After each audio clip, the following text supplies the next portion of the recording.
Title card: Dictators of Today, is change possible? What is the price of the fight for freedom? In the world today, some leaders hold power with no limitations from laws or democratic institutions. These are dictators who rule through fear, control, and oppression.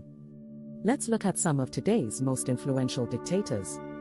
Vladimir Putin, the president of Russia, has held power for decades. His aggressive actions, such as the annexation of Crimea and the ongoing war in Ukraine, have deeply impacted global relations.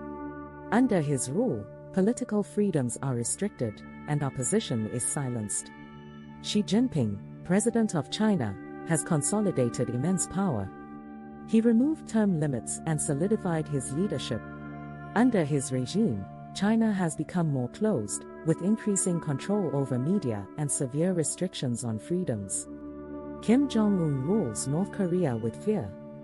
His nuclear program intimidates the world, while the country remains isolated with little to no freedom for its citizens.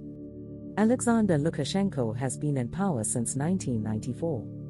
After rigging elections in 2020, he has brutally suppressed opposition, with widespread protests and violence against civilians.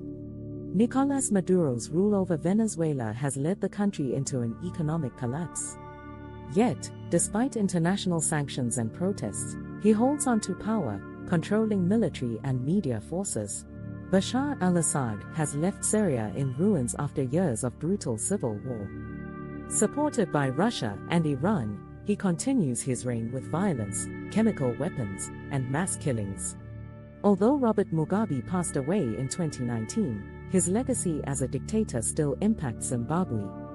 His 30 years in power devastated the economy, leaving the country in ruin.